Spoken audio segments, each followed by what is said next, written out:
الشیطان الرجیم بسم اللہ الرحمن الرحیم پارٹ 10 حضرت لوط علیہ السلام۔ حضرت ابراہیم علیہ السلام کے زمانے ہی میں ایک دوسری بستی میں اللہ پاک نے حضرت لوط علیہ السلام کو اپنا پیغمبر بنا کر بھیجا۔ حضرت لوط علیہ السلام کی قوم کے لوگ بڑے بے شرمی کے کام کیا کرتے تھے، چوری، ڈاکہ،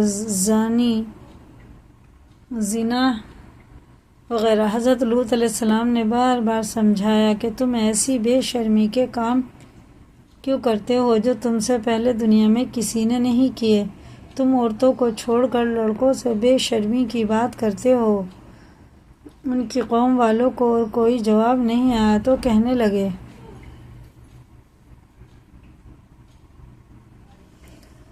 کہ لوط علیہ السلام اور اس کے گھر والوں کو اپنے گاؤں سے نکال دو، یہ بہت پاک بنتے ہیں۔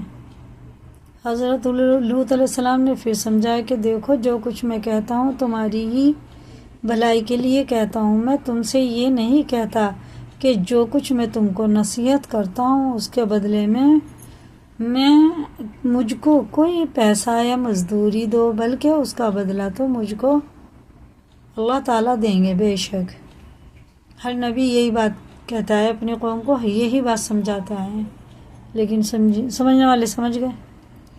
حضرت لوط علیہ السلام کی نصیحت کا ان پر کوئی اثر نہ ہوا اور کہنے لگے کہ جس عذاب سے تو ہم کو ڈراتا ہے، اگر تو سچا ہے تو ایک دن اس عذاب کو ہم پر لے آ۔ بچوں، پھر کیا ہوا؟ آخر خدا کا غضب جوش میں آ گیا۔ اللہ نے فرشتوں کو خوبصورت لڑکوں کی شکل میں حضرت لوط علیہ السلام کے مکان پر بھیجا۔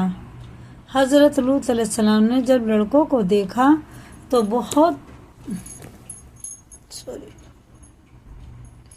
بہت غمگین ہوئے۔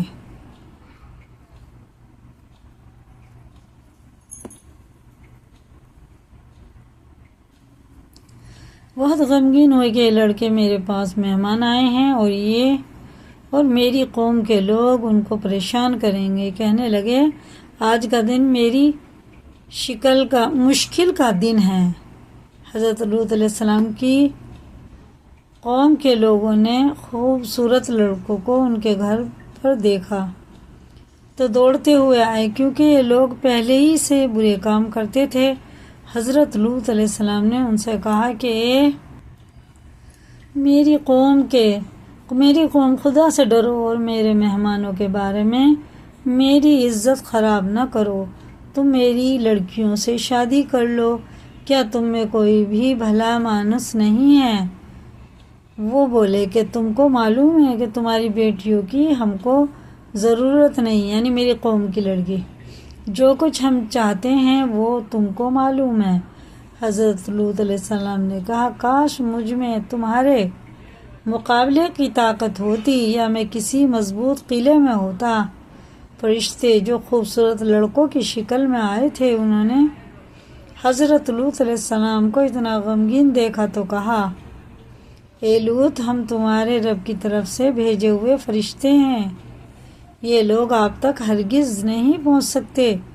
آپ رات کے اندھیرے میں اپنے گھر والوں کو لے کر اس بستی سے چل دیں اور کوئی شخص پیچھے مڑ کر نہ دیکھے مگر اپنی بیویوں کو چھوڑ دینا کیونکہ وہ کافر ہے۔ اپنی بیوی کو چھوڑ دینا کیونکہ وہ کافر ہے۔ ان سے ملی ہوئی تھی، وہی بتا کے بھی آ گئی تھی۔ لوط علیہ السلام کے منع کرنے پر موقع دیکھ کے چلی گئی اور بتا کے آ گئی، اور جو آفت اس بستی پر آنے والی ہے وہ اس پر بھی پڑ گئی۔ اس بستی پر صبح کے قریب اللہ کا عذاب ہوگا۔ حضرت لوط علیہ السلام خدا کے حکم کے بموجب اپنے بیوی کو چھوڑ کر بقیہ اپنے گھر والوں کو لے کر رات کو اس بستی سے چل نکلے۔ صبح کے قریب اللہ میاں کا عذاب آیا، اس بستی پر پتھر اور کنکروں کی بارش شروع ہوئی۔ پھر اس بستی کو اٹھا کر الٹا پٹخ دیا اور اسے نیچے اوپر کر دیا، اور وہ بستی جس کے لوگ لڑکوں سے بے شرمی کی باتیں کرتے تھے اور حضرت لوط علیہ السلام کے منع کرنے سے نہیں مانتے تھے، سب فنا ہو گئے۔